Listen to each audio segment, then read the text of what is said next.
vérité de la vérité restauratrice Mivresse avec Dr Gaoudé, tu connaîtras la vérité et la vérité t'affranchira.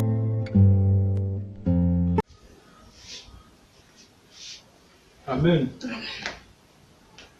Papa, ce matin, voici tes enfants, voici le message d'aujourd'hui. Parle à toutes les nations, papa. Prends ma place. Je ne suis qu'un instrument. Et parle à tes enfants. Enseigne tes enfants, instruis tes enfants, Seigneur. Donne la vérité à tes enfants dans la connaissance spirituelle. Glorifie ton nom. Bénis ce message. Au nom de Jésus. Amen. La parole d'aujourd'hui est tirée de Matthieu chapitre 27, verset 20 au verset 23.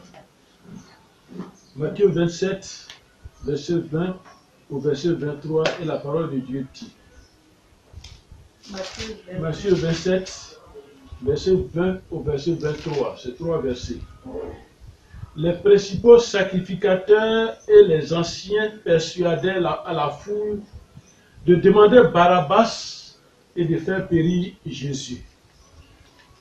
Le gouverneur prenant la parole leur dit, « Lequel des deux voulez-vous que je vous relâche ?» Il répondit, « Barabbas. » Pilate leur dit, « Que ferai-je donc de Jésus qu'on appelle Christ ?» Tous répondirent, « Qu'il soit crucifié. » Le gouverneur dit, « Mais quel mal a-t-il fait ?» Et il criait encore plus fort, « Qu'il soit crucifié. » Donc voilà la parole d'aujourd'hui, les 3 versets que le Seigneur nous donne aujourd'hui pour ce message, qui est tiré de Matthieu 27, verset 20 à 23.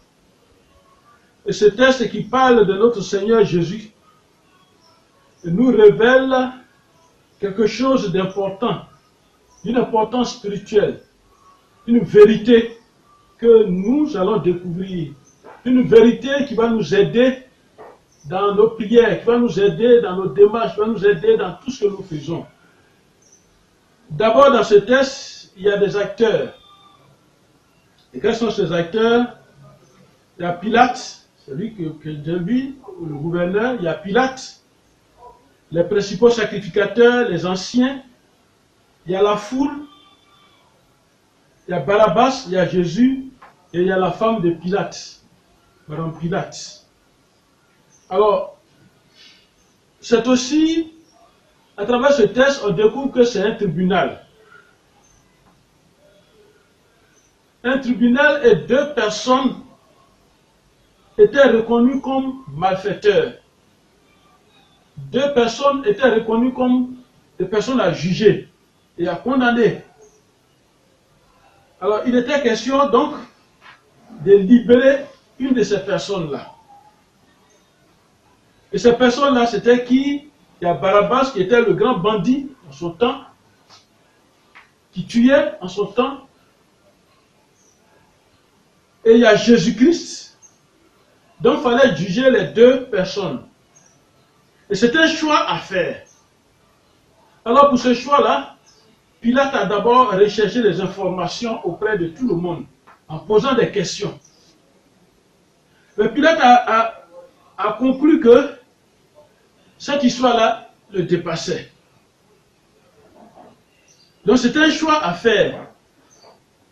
Parce qu'une fois dans l'année, Pilate devait libérer quelqu'un, un prisonnier. Comme par exemple, en fait, avant la fête de l'indépendance, le président de la République il s'adresse à la nation. À cette occasion, il peut libérer des gens, des prisonniers. Et c'est en ce moment-là que Pilate aussi voulait libérer quelqu'un.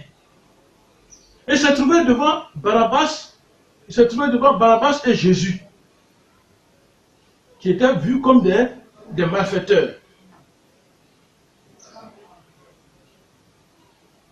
la foule et les anciens vont pousser Pilate, la foule et les anciens.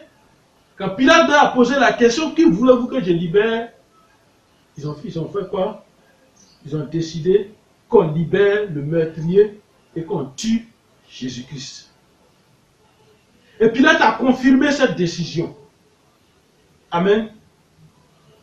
Et c'est pour vous dire que ce texte d'aujourd'hui que je viens d'expliquer, je viens de présenter, ce texte-là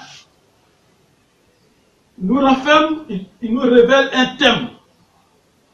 Et c'est ce thème-là que nous allons écouter aujourd'hui, c'est ce thème-là que le Seigneur va développer à travers ma bouche pour que tu découvres la vérité, toi chrétien, toi non chrétien, que tu découvres la vérité qui va t'affranchir. Et le thème d'aujourd'hui, c'est la décision. Amen. La décision. Vous savez, dans la vie, je prends des décisions. Tu prends des décisions. Il prend des décisions. Elle prend des décisions. Nous prenons tous des décisions. De manière souvent collégiale, nous prenons tous des décisions. Et vous qui m'écoutez, vous prenez des décisions. Ils prennent des décisions. Et ces décisions influencent ou affectent nos vies, nos résistances. Et ces décisions affectent notre environnement. Parce qu'il y a des décisions qui agissent dans ta maison, dans ton lieu de travail, dans ton environnement. Il y a des décisions qui agissent. Et ces décisions affectent celui sur qui nous prenons la décision. Et ces décisions, nous-mêmes qui prenons la décision, ça nous affecte. Parce que tu peux prendre une décision et puis regretter. Et ça nous affecte nous-mêmes. Et ces décisions ont donc des conséquences. Si c'est des bonnes décisions, ça a des avantages. Les mauvaises décisions, ça a des conséquences, des effets.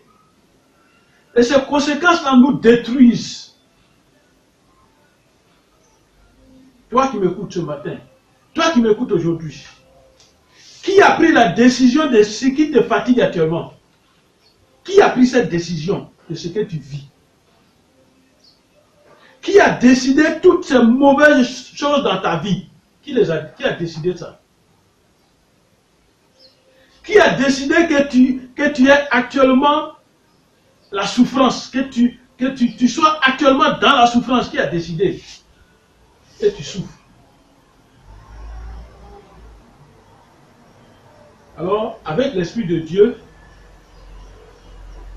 nous découvrirons là où la provenance de tous ces malheurs par rapport aux décisions. Nous allons découvrir aujourd'hui beaucoup de choses. Amen. Alors suivez-moi bien. Vous qui suivez, toi qui suis cette vidéo, suis-moi bien. Nous allons découvrir beaucoup de choses. Alors, allons dans le texte du jour. Dans Matthieu 27, verset 20 au verset 23. Et écoutons ce que les principaux sacrificateurs et les anciens ont fait. Quel était leur objectif? Libérer Barabbas, tuer Jésus. C'était leur objectif, ça. Tout ce qui était autour, c'est autre chose. Mais leur objectif, c'était libérer Barabbas et puis tuer Jésus. Pour te dire que toute décision a un objectif. Les décisions que nous prenons, toute décision a un objectif. Alors, que vise celui qui a pris cette décision maléfique, cette mauvaise décision sur ta vie? Qu'est-ce qu'il vise? Pour notre Seigneur Jésus, tout le monde a décidé qu'il soit crucifié. Les sacrificateurs, les anciens ont poussé le peuple à dire qu'il soit crucifié, donc qu'il soit mort, qu'il soit mis à mort. Tout le monde a décidé. La décision du peuple veut que Jésus meure à la croix. Pilate et son épouse ne voulaient pas endosser cette lourde responsabilité. Parce que la femme de Pilate lui a parlé. Elle dit par rapport à cet homme-là, je n'ai pas bien dormi la nuit. Et cette décision les dépassait. Monsieur et Madame Pilate, la décision les dépassait. Pourquoi? Parce que c'était une décision irrévocable. Et il y a des décisions comme ça dans nos vies qui sont irrévocables. Mais pas avec Jésus-Christ. Irrévocable pour les hommes qui ne sont pas en Christ. La décision se présente comme irrévocable. Qu'est-ce que Pilate a fait pour montrer son innocence? Allons dans le même texte. Matthieu 27, au verset 24, la parole de Dieu dit: Pilate, voyant qu'il ne gagnait rien, mais que le tumulte augmentait, prit de l'eau, se lava les mains en présence de la foule et dit: Je suis innocent du sang de ce juste. Cela vous regarde. Pilate a lavé les mains pour montrer son innocence, pour montrer que cette décision-là le dépasse. Il y a des décisions qui nous dépassent, qui sont plus grandes que nous, qui sont au-dessus de nous. Malgré le rang qu'occupait Pilate, gouverneur, il ne pouvait rien devant la décision d'un peuple. Il ne pouvait rien devant la décision d'une foule. Pilate a confirmé, il a dit: cela vous regarde. Pilate savait que toute décision a ses conséquences. Connaissez. Toi qui m'écoutes, aujourd'hui tu vas apprendre à prendre une décision, à prendre des décisions, parce que les décisions ont des conséquences. Alors écoute-moi avant de continuer. Écoute cette conséquence. Matthieu 27, verset 25. La parole de Dieu dit. Matthieu 27, verset 25. Alors, et tout le peuple répondit. Et tout le peuple répondit quand Pilate a dit, cela vous regarde, tout le peuple répond, que son sang retombe sur nous et sur nos enfants. Que son sang retombe sur nous et nos enfants. Voilà une parole qu'ils ont prononcée. Que son sang retombe sur nous et nos enfants. Il y a des décisions qui viennent de nos paroles et qui agissent sur nos vies, nous ne savons pas. Quand quelqu'un dit que son sang retombe sur nous et nos enfants, ce sont des paroles qui voyagent dans le temps. Ce sont des paroles qui vont créer des malédictions. Ce sont des paroles qui vont créer une malédiction dans la lignée. Alors, posons-nous la question. Pourquoi longtemps après Jésus-Christ, il y a eu holocauste des Juifs et personne, aucune intervention humaine, même Dieu. Dieu les a regardés. Galates 6, verset 7 dit: on ne se moque pas de Dieu. Ce qu'un homme aura semé, il le moissonnera aussi. Amen. On pense que Dieu ne nous voit pas. Ce qu'on fait là, nous on fait seulement. Mais Dieu nous voit. Et c'est pourquoi la parole de Dieu te dit, ce que tu fais là, tu penses que tu te moques de Dieu. Non.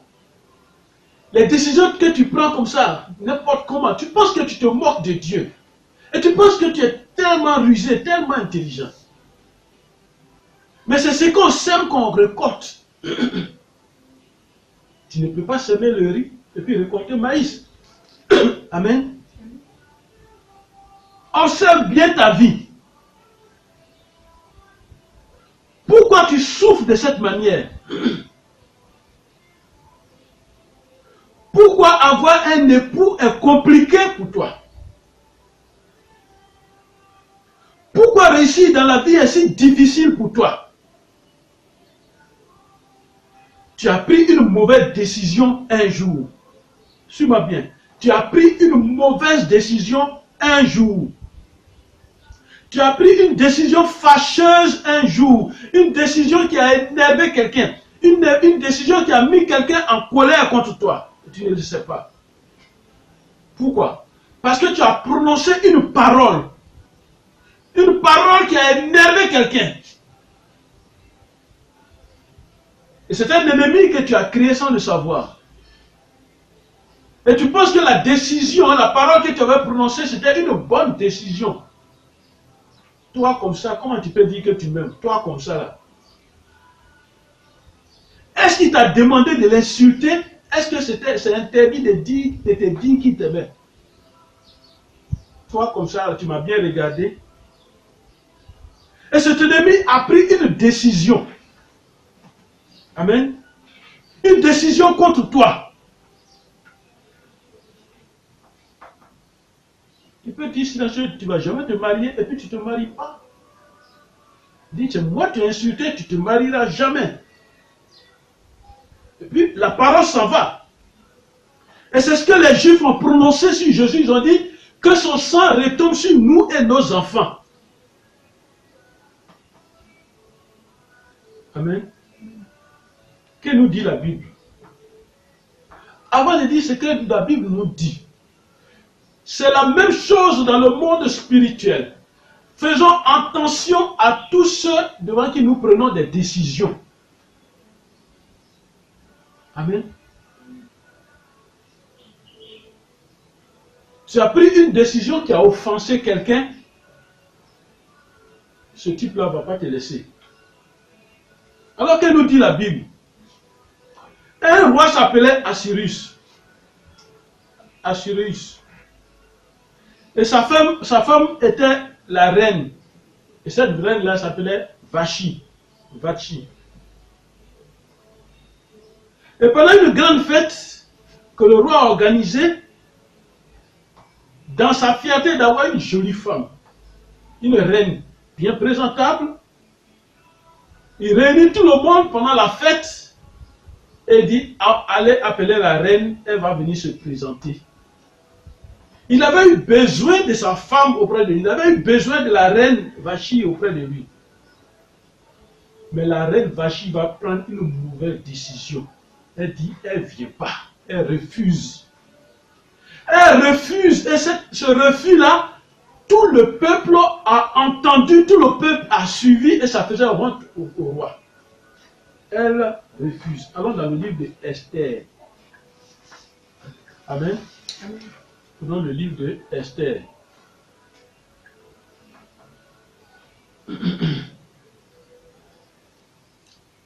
Dans le livre de Esther, Esther 1, verset 10 à 12. Et lisons la parole de Dieu. Verset 10 à 12. Le septième jour, comme le cœur du roi était réjoui par le vin, comme le roi était content, il a vu, il était content, c'était pendant la fête, il était content, qu'est-ce qu'il fait? Il ordonna à Mathumon, Bizda, Abona, Bigat, Bita, Abagat, Zeta et Carcan, les sept uniques qui servaient devant lui, le roi Assyrus. D'amener à sa présence la reine Vachi. Il a dit, envoyer la reine Vachi. Avec la couronne royale. Parce que quand elle montrait sa beauté au peuple. Voilà. Avec la couronne royale. Il dit quoi? Pour montrer sa beauté au peuple. Au grand. Car elle était belle de figure. C'est ce que je vous disais. Elle était belle de figure. Et le roi, tellement content de la beauté de sa femme pendant la fête, Il voulait comme l'apprenti, il voulait la montrer sa beauté. Il dit, prends la bonne couronne là, et puis viens. Et puis lui, le roi, il serait fier de voir sa femme. Mais qu'est-ce qui s'est passé? Mais la reine Vachi refusa de venir refusa de venir. quand elle reçut par les eunuques l'ordre du roi. Et le roi fut très Et irrité. le roi fut très irrité. Il fut ébranlé de colère. Il fut enflammé de colère. Amen. Donc elle a refusé et le roi est rentré dans une colère. Et cette colère va faire... Non, un instant. Et cette colère-là va faire quoi? Vous voyez, le roi, lui, il avait besoin de sa femme pour la montrer publiquement parce qu'elle est belle. Et elle a refusé. Alors, le roi, dans sa colère, il va prendre une décision. Pour vous dire, il a pris des décisions, faisons attention. Et les décisions, on ne prend pas une décision quand on est fâché, quand on est en colère. On ne prend pas une décision quand on est heureux, quand on est dans la joie. Parce qu'il y a des conséquences que tu vas regretter. Dans la colère, tu es fâché, c'est une décision à colère. Dans la joie sans contrôle, tu prends la décision. Il y a problème. Et le roi a pris une décision. Il a remplacé Vachi par Esther. Il a dit, allez chercher Esther. Et cela a fait que la reine Vachi a perdu sa place et Esther est devenue la reine. Allons dans Esther 2, verset 17. Esther 2, verset 17.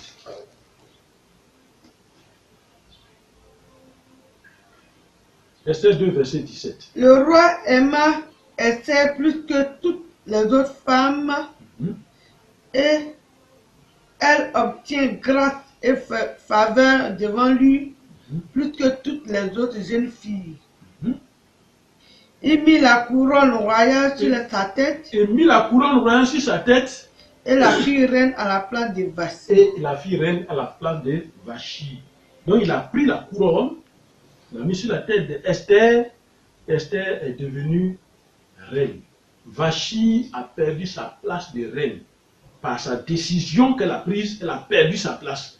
Attention, les décisions que nous prenons peuvent nous faire perdre nos places.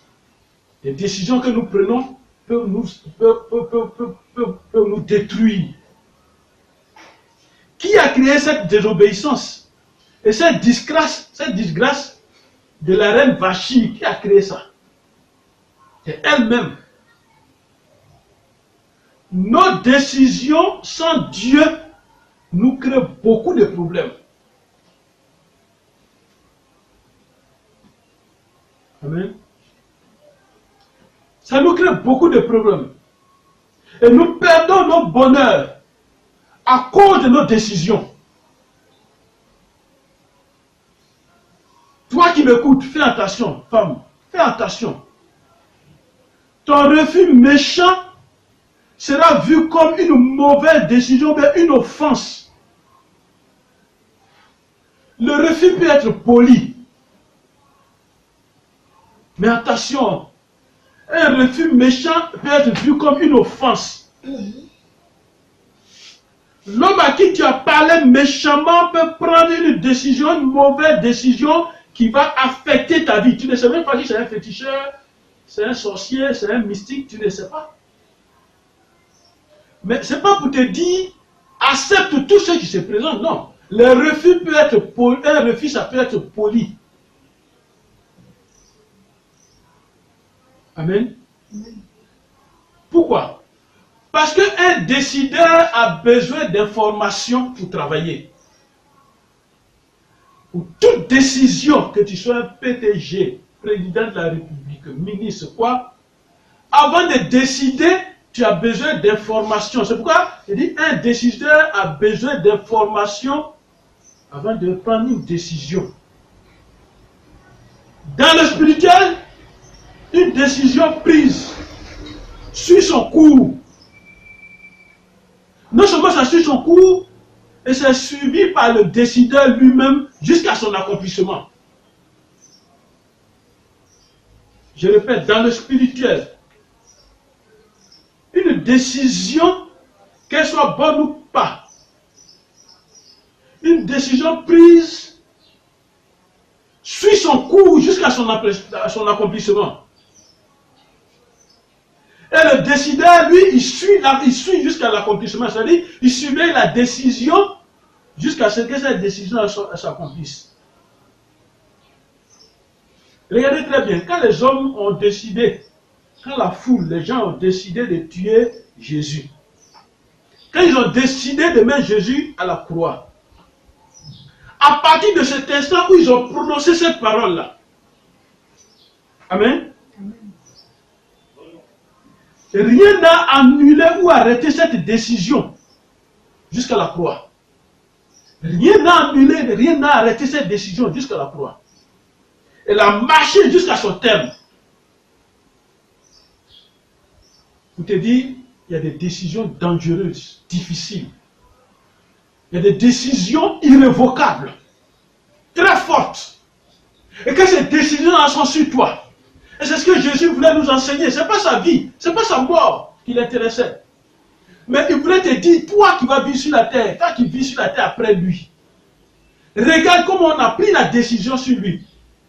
Et quand on a pris, la foule a pris la décision sur lui, même le gouverneur ne pouvait rien. Sa maman ne pouvait rien. Ses parents ne pouvaient rien. Personne ne pouvait faire quoi que ce soit. Et la décision a suivi son cours. Et la décision a marché. Et la décision a continué. Et la décision est arrivée à la croix qui a été prononcée. Qu'il soit crucifié. Elle a suivi son cours jusqu'à la croix. Toi qui me suis. Écoute-moi bien. Toi qui me suis. Il y a une décision de mort sur toi. Cette décision de mort à la croix était sur Jésus, l'a prononcée, personne n'a eu à intervenir. Et Jésus est arrivé à la croix. Il y a une décision de mort sur toi. Il y a une décision d'accident sur toi. Et je brise cette décision au nom de Jésus. Il y a une décision d'agression sur toi. Amen. Amen. Il y a une décision de souffrance que quelqu'un a prononcée sur toi. Et la décision là suit son cours. Elle marche. Pourquoi elle marche? Parce que quand il a prononcé, la décision et l'esprit de souffrance qui est derrière la décision connaît le jour de son accomplissement. Mais elle marche. Il y a une décision de perte d'emploi sur toi. Et toi qui es en service actuellement, toi qui travailles, tu as un emploi. Il y a une décision de perte d'emploi sur toi. Fais attention. Il y a une décision de maladie sur toi. C'est vrai, actuellement tu cours, tu sautes, tu ris. Mais il y a une décision de maladie sur toi. Une décision de non-accomplissement, une décision d'insuccès sur toi. Et cette décision est là, elle marche. Elle est avec toi. Elle attend son jour. Une décision de rejet, une décision de pauvreté sur toi. Et ces décisions qui sont les types de décisions marchent avec toi. Et elles attendent leur jour. Elles attendent leur manifestation. Et tes ennemis connaissent le jour. Mais toi non. Ils connaissent le temps. Mais toi non. Pourquoi? Pourquoi? Parce qu'une décision est un arrêt. C'est nous qui nous amusons dans les prises de décisions et leur suivi. On s'amuse quand on fait les réunions, on prend une décision, on ne suit même pas. Nous on s'amuse, mais dans le monde spirituel, on ne s'amuse pas. On a pris une décision, on suit la décision jusqu'à son accomplissement. Allons dans Ésaïe 10. Prenons la Bible. Ésaïe 10. Ésaïe chapitre 10. On va écouter la parole de Dieu. À partir du verset 1. Le Seigneur veut parler. Il dit, malheur à ceux qui prononcent des ordonnances iniques. Et il y a des gens comme ça. Ils prononcent des choses dangereuses. Mais le Seigneur dit, malheur à eux. À ceux qui transmettent des arrêts injustes. C'est-à-dire pour eux, c'est écrit dans leur monde mystique, un arrêt injuste. Quelque chose contre toi. C'est injuste. Ils écrivent. Pourquoi? Pour refuser justice aux pauvres. Alors, enlève le mot justice. Pour refuser le bonheur aux pauvres. Pour refuser les bonnes choses aux pauvres. Pour refuser la réussite aux pauvres. Pour refuser justice aux pauvres. Et ravir leur droit aux malheureux de mon peuple. Il y a des droits. On veut te ravir ces droits-là. Pour faire des veuves leur proie et des orphelins leur butin. Alors, notre Dieu veille sur nous contre ces mauvaises choses-là. Amen. Amen. Il veille sur nous. Il nous interpelle. Mais personne ne l'écoute. Personne ne l'écoute. Et il a dit, allons dans Isaïe 46.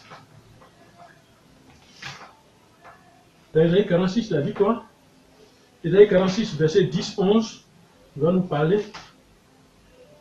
Verset 10-11, il dit, Isaïe 46, verset 10-11, il dit, j'annonce dès le commencement ce qui doit arriver. Dieu nous suit. Ce qui doit arriver. Si les gens ont pris des décisions, qu'elles soient décisions physiques, décisions spirituelles contre nous, Dieu dit, j'annonce dès le commencement ce qui doit arriver. Et longtemps d'avance, ce qui n'est pas encore accompli. Ce que les gens ont décidé qui n'est pas encore accompli, Dieu est capable de te l'annoncer d'avance. C'est pourquoi il est important d'être avec Dieu. Amen. Amen. J'ai dit, c'est Dieu qui parle, il dit, j'ai dit, par la bouche d'Ésaïe le prophète, il dit, j'ai dit, et mes arrêts subsistent. C'est-à-dire, l'ennemi, lui, il prononce des arrêts, c'est-à-dire des décisions méchantes, qu'il faut que tout se bloque dans ta vie. Mais Dieu dit, mes arrêts subsistent, c'est-à-dire que moi, Dieu, quand je décide d'avance, que ça là va se réaliser, mes décisions là, ma décision là, subsiste. Moi, mes arrêts là, c'est la progression, et ça subsiste. Ça y est là encore. J'exécuterai toute ma volonté. Amen. Amen.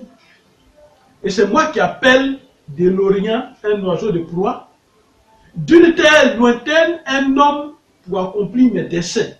C'est moi Dieu qui appelle, c'est moi qui choisis un homme pour accomplir mes desseins. Alors si quelqu'un rentre dans ta vie pour te bloquer, parce que Dieu veut faire quelque chose avec toi. Dieu a pris toutes les dispositions qu'il veut faire avec toi. Mais cette personne-là s'introduit, prend des décisions contre ta vie, dans ta vie.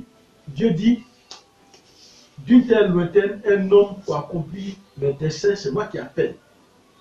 Et il signe, il dit, je l'ai dit et je le réaliserai. Je l'ai conçu, je l'exécuterai. Amen. Amen. Une décision est une sentence. De quoi dans la Bible, vous allez voir la sentence de mort de Jésus. Une décision, c'est une sentence.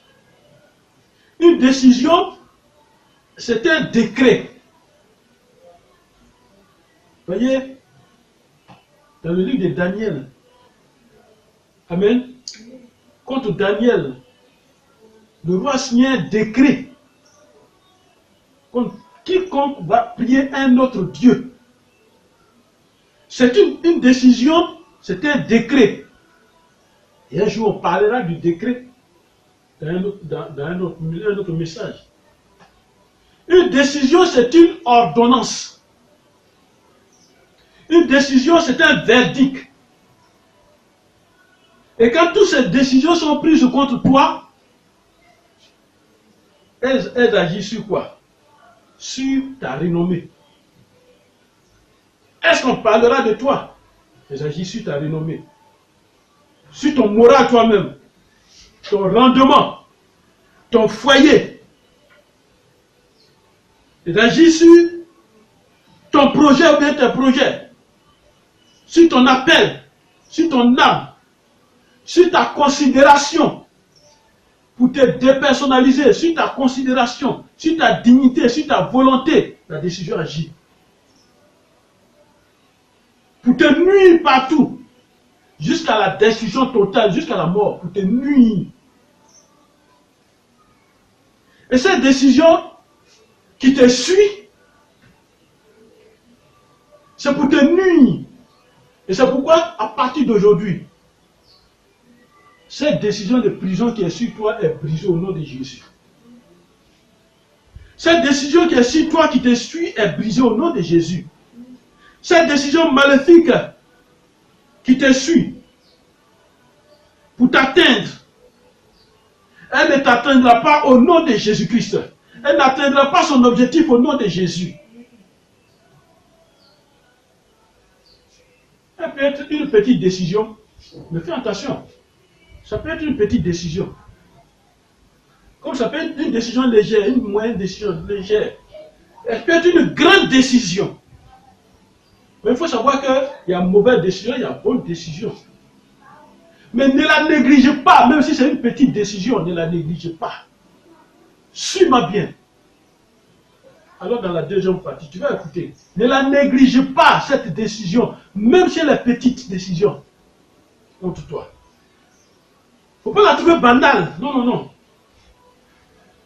Une décision moyenne, une grande décision. Ne la négligez pas. Suis-moi bien.